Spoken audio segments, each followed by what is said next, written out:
बच्चों, आज के वीडियो में हमारा टॉपिक है trigonometric ratio for complementary angle. तो कॉम्प्लीमेंट्री एंगल क्या होता है इसको जान लीजिए बच्चों। तो ऐसे दो एंगल्स जिनका सम जो है वो 90 डिग्री हो, वो कॉम्प्लीमेंट्री एंगल कहलाते हैं। जैसे हमने कहा 60 प्लस 30 ये 90 होता है, तो 60 और 30 ये दोनों कॉम्प्लीमेंट्री हैं एक दूसरे के। तो कॉम्प्लीमेंट्री एंगल का ट्रिग्नोमेट्रिक रेशियो क्या होता है और इनके बीच में क्या संबंध होता है, इसी को हम लोग आज के वीडियो में पढ़ेंगे। जैसे बच्चों ये समकोण त्रिभुज है अगर, तो हम कह सकते ये चूँकि ये 90 डिग्री है और त्रिभुज के तीनों कोणों का योग 180 होता है और उसमें ये 90 डिग्री है, तो इसका अर्थ ये हुआ कि इन दोनों कोणों का योग 90 डिग्री होगा, क्योंकि ये 90 होगा, ये 90, टोटल 180 हो जाएगा। तो इन दोनों का योग 90 डिग्री होने का अर्थ हुआ कि ये दोनों एंगल्स कॉम्प्लीमेंट्री एंगल होंगे, क्योंकि दो कोणों का योग यहाँ पे 90 डिग्री हो रहा है। तो आइए बच्चों आगे बढ़ते हैं।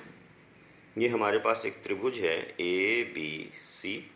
त्रिभुज ए बी सी में भुजा ए बी की माप x है, भुजा बी सी की माप y है और भुजा ए सी की माप हमने z माना हुआ है। चूँकि बच्चों ये कोण 90 डिग्री है, तो इसका मतलब ये दोनों कोणों का योग 90 होगा। तो अगर हमने इस कोण को थीटा मान लिया, तो चूंकि दोनों कोणों का योग 90 है, इसलिए ये कोण हो जाएगा 90 माइनस थीटा। तो ये हमारा थीटा, ये 90 माइनस थीटा, जब जोड़ेंगे तो थीटा थीटा कैंसिल हो जाएगा, 90 योग आ जाएगा। तो ये थीटा और ये कोण 90 माइनस थीटा। अब बच्चों सबसे पहले हम थीटा के लिए ट्रिग्नोमेट्रिक रेशियो सब निकालेंगे, फिर 90 माइनस थीटा के लिए ट्रिग्नोमेट्रिक रेशियो निकालेंगे। तो पहले हम साइन थीटा की बात करते हैं। साइन थीटा होता है बच्चों परपेंडिकुलर अपॉन हाइपोटेन्यूज। तो इस एंगल के लिए परपेंडिकुलर x है, इस एंगल के लिए परपेंडिकुलर हमारा ये है, ये हाइपोटेन्यूज है और ये बेस है। तो परपेंडिकुलर और परपेंडिकुलर अपॉन हाइपोटेन्यूज मतलब x बाई जेड। तो साइन थीटा हमारा x बाई जेड हो गया। तो कोसेक थीटा हो जाएगा इसी का उल्टा, यानी z बाई एक्स। फिर कॉस थीटा की बात करें बच्चों, कॉस थीटा होता है बेस अपॉन हाइपोटेन्यूज। तो इस एंगल के बेस ये है, हाइपोटेन्यूज ये है, तो y बाई जेड। और सेक थीटा हो जाएगा इसी का ठीक उल्टा, यानी z बाई वाई। फिर टेन थीटा होता है बच्चों परपेंडिकुलर अपॉन बेस। तो इस एंगल के लिए परपेंडिकुलर ये है, बेस ये है, तो परपेंडिकुलर अपॉन बेस हो गया x by y tan theta. तो कॉट थीटा हो जाएगा इसी का उल्टा, यानी y बाई एक्स। तो ये 6 ट्रिग्नोमेट्रिक रेशियो बच्चों आ गए थीटा के लिए। अब हम 90 माइनस थीटा के लिए ट्रिग्नोमेट्रिक रेशियो का मान निकालेंगे। तो 90 माइनस थीटा के लिए बच्चों ये जो y है ये परपेंडिकुलर का काम करेगा एंगल के ठीक सामने की साइड, ये हमारा बेस हो जाएगा और ये हो जाएगा हाइपोटेन्यूज। तो sine 90 minus theta, sine 90 minus theta is equals to होता है परपेंडिकुलर अपॉन हाइपोटेन्यूज। तो परपेंडिकुलर हमारा इस एंगल के परपेंडिकुलर ये है, हाइपोटेन्यूज ये है, तो y बाई जेड ये हो गया। फिर cos 90 minus theta, cos 90 minus इस एंगल का कॉस लेंगे तो बेस अपॉन हाइपोटेन्यूज, बेस हमारा ये है, हाइपोटेन्यूज ये है, यानी x upon z, x upon z. Tan 90 minus theta, tan 90 minus theta में परपेंडिकुलर ये हो गया, बेस ये हो गया, y by x, y by x.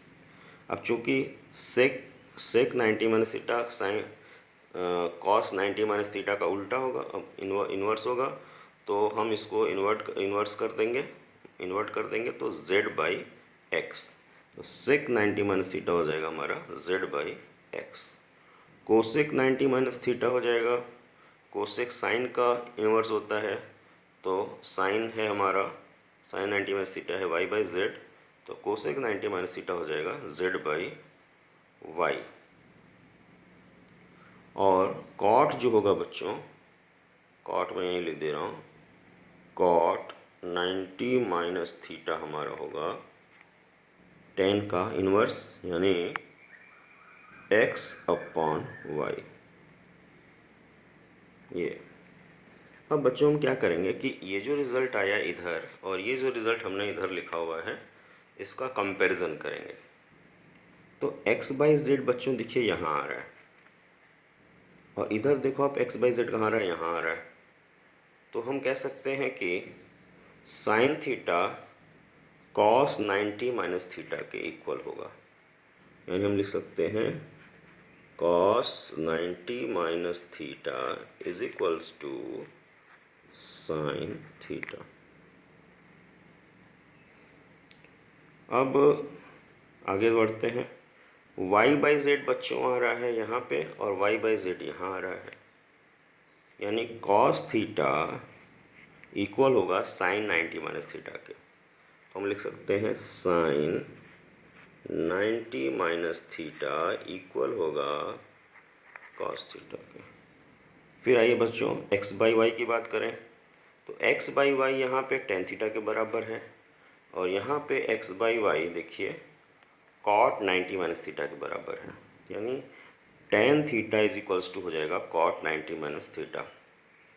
Ten theta is equals to या cot 90 minus theta is equals to tan theta.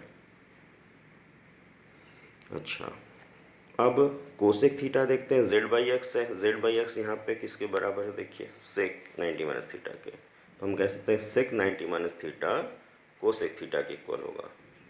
Sec 90 minus theta is equals to cosec theta. फिर z by y की बात कर लें। z by y sec theta के equal है और यहाँ पे z by y cosec 90 minus theta के इक्वल है। तो हम कह सकते हैं कि sec theta is equals to cosec 90 minus theta. तो cosec 90 minus theta is equals to sec theta. और फाइनली अब कॉट थीटा की बात करते हैं। Cot theta y by x है, यहाँ पे देख लेते हैं वाई बाई एक्स कहाँ आ रहा है। तो वाई बाई एक्स आ रहा है यहाँ पे। तो हम कह सकते हैं कि टेन 90 माइनस थीटा बराबर वाई बाई एक्स और यहाँ y by x cot theta के बराबर है। तो टेन 90 माइनस थीटा बराबर कॉट थीटा।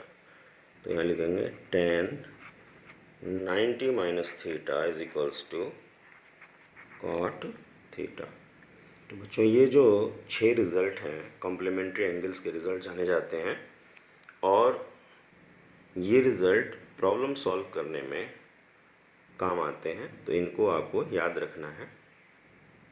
तो ये 6 रिज़ल्ट हैं क्या, sine 90 minus theta is equals to cos theta, cos 90 minus theta is equals to sine theta, cot 90 minus theta is equals to tan theta, sec 90 minus theta is equals to cosec theta, cosec 90 minus theta is equals to sec theta, tan 90 minus theta is equals to cot theta. तो इसको बच्चों आपको याद रखना है।